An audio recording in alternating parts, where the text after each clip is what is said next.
Manish Gunwani joins us, CIO Equity with the Reliance Mutual Fund. Soon we will be start using the word Nippon Mutual Fund. When will we start using the new name? Maybe Very a soon. month or so. Very soon, okay. But nothing changes. Life doesn't change for you, Life right? doesn't change at all. But life has changed for investors, given where markets are in last 6 months. Has it? That is the question, actually. I think across our many years of investing, we've seen multiple cycles like this, right? So this probably is actually a fairly long correction, not in terms of price, but in terms of time, because probably it's 18 months since the broader market gave you any returns. But yeah, I think a lot of factors came together. So essentially, if you think about it, a lot of Indian cycles are correlated with emerging market cycles. So one is that emerging markets themselves have been in a kind of slow phase for last 18 months. On top of that, you had a NBFC issue, which has been kind of liquidity shock, really. I mean, they're not that big in terms of the financial system, but in terms of the steep fall in disbursements and loans given out, they probably are playing a role in terms of the slowdown. Obviously, they're obviously playing a big role in the slowdown thing. But my sense is probably it should improve from here. Why do you think markets will improve? Markets will only improve if there is deep value of their earnings recovery. The kind of stocks which are popular stocks with fund managers, where a little bit of growth, good management comfort is there, those are not cheap. Right. And I don't think anybody can put the hand up and say, look, agle 2 quarter mein earnings aane wala hai. So what is the bull case for markets? Why should stock prices go higher? Because the way I think about it is, if you think about what's happened last 1 year, to my mind, there are four big cyclical factors which work in an economy. So one is your interest rate and monetary conditions. Obviously, that has been very bad for last 1 year. Two is your fiscal spending, which given election, given the fact that tax revenues have not scaled up, that has been slow as well. Three is your rupee, which went from 74 to 67. That in a way is deflationary and anti-growth. And fourth is global growth, because obviously India is fairly integrated in terms of trade, in terms of capital flows. Now, if you think about 1 year, as I was saying, it seems to have been a kind of perfect storm where everything went wrong in the last 1 year. But if you see yourself sitting here and what's going to happen for next 1 year, to my mind, two of these four things. One is the interest rates and monetary conditions, Okay. and rupee. I think these two will improve substantially. You Improve expect in rupee the to sense rupee is strengthen? already done a bit. Okay. It's depreciated 4-5%. What does is obviously improve export margins, incentivize import substitution. Investors sitting outside are less worried more about further depreciation. So ideally for them, it has created a bit of value. In terms of monetary conditions, if you think about it, the NBFC balance sheet, it's not that big, right? I mean, your banking system is 150 lakh crore plus. Your NBFC balance sheet is 25 to 30 lakh crore. Even out of that 25 to 30 lakh, there are obviously some very good ones. So the once under the cloud, or once looked at investors with a bit of a question mark, that is probably about 3 to 5 lakh crores. Now, even if you assume the worst happens, the loss given default is probably 1.5 lakh crores. Now, is that going to shake a balance sheet of 150 lakh crore financial system? Unlikely. But it's just that happened in a concentrated period of time, and the NBFC disbursals were probably to the tune of about 8-9 lakh crores, which essentially has dropped 30-40%. So in a way, you got a liquidity shock into the system, which to my mind will improve going forward, because you're already seeing the good corporates in NBFCs actually borrow CPs, 3 months, 6 month CPs at 5, 6, 7, very low rates. So why basically. is RBI maintaining that there is enough liquidity in the system? Why are banks saying that we don't need capital? Why are corporates telling us that we want to borrow, but banks are not lending us? Is liquidity the problem, or is willingness the problem? Liquidity also has a soft element to it, which is basically your animal spirits. Right now, as I said, if these four big cyclical factors going wrong, obviously a lot of people have lost their animal spirits, and The banks don't want to lend because they're scared of NPAs. The corporates don't want to borrow because they've seen profitability getting hit. But that's what happens near the bottom of the cycle, right? I mean, at the bottom of the cycle, you get the lowest interest rates because no one is interested in utilizing that money. And we probably are 3/4 or 80%, whatever. We don't know the number because we'll know the bottom only after we crossed it. But we probably are very close to that. So as an investor, Manish, I mean, what do you do? Do you capital protect? Is it time to even ease out of the corporate banks or, the top NBFCs that you've been holding? Or do you start now hunting down the beaten down mid and small capes because maybe they will give you that higher alpha whenever the market is to recover? So I think today mid-caps make a lot of sense because both time and price correction has happened. Even the aggregate valuations, and Nikunj said, the quality companies are relatively expensive at this point of time. So you're getting a lot of reasonably good businesses. They may not be the highest ROE businesses on the street, but reasonably good businesses at a steep discount to replacement cost, at a steep discount to book value.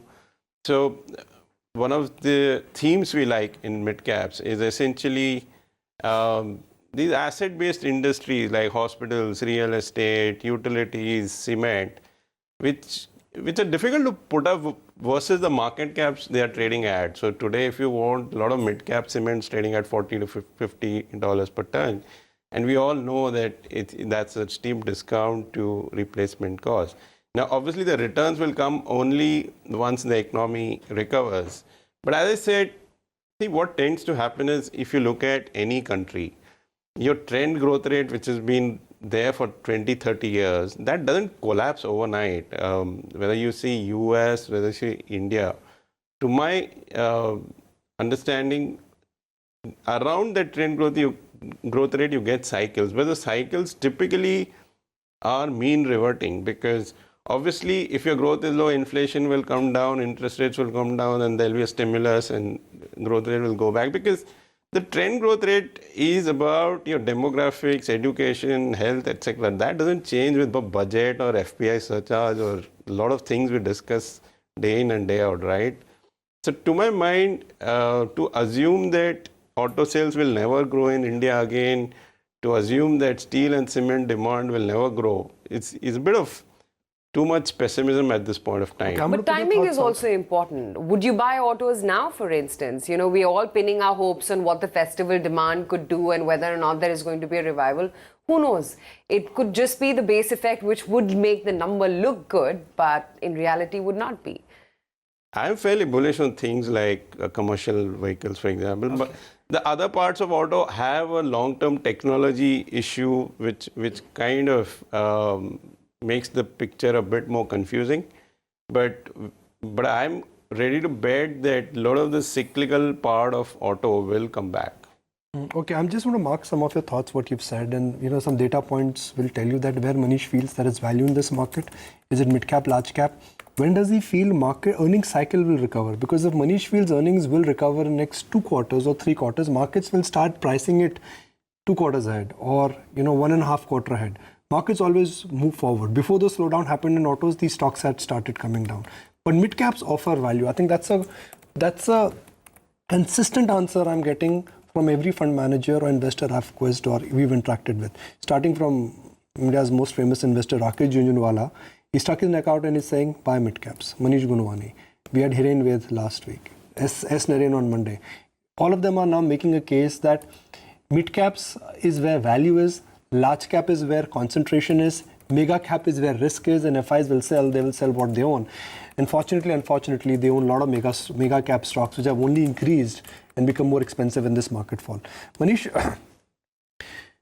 you have a very large exposure to consumption, hotels, hospitals, multiplexes.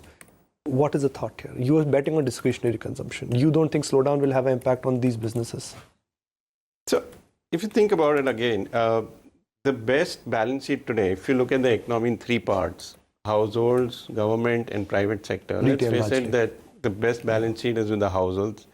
In fact, a very rough calculation we did about total assets owned by households versus the liabilities, which is your loans from mortgages and This is the real estate they that own and ratio is subtract the liability. Real estate, gold, bank FDs, insurance assets, MF assets. What is that number? It's about 350 lakh crores. And you were able to get a fair sense because Real estate is only one which is a bit of an approximate thing, because the rest of the stuff is RBI or industry data, which is fairly real time. So, and the loans are around 35 lakh. So it's basically a ratio of 10, right? I mean, you have assets to liabilities ratio of 10, which for US is about 7 or 8. So point I'm making is that the slowdown may hit your P&L, but the balance sheet is fairly superb. So to bet that the Indian consumer will not come back, I don't think is a fair bet. Now, the point is the traditional consumption stories, which is your retailing, etc., is a bit expensive. So we're trying to play it through slightly. As I said, they're not the highest ROE businesses on the street, right? You would love to own a 50% ROE business, but the point is those get a P businesses multiple are very, of 20, but that will not 40 to happen. 50 times earnings. But where we see some operating leverage playing out, because 8-10 years, a lot of these industries like hotels or hospitals have not done much in terms of market cap creation. And today, for supply to come in, both equity and the fact that the cost of putting up that capacity.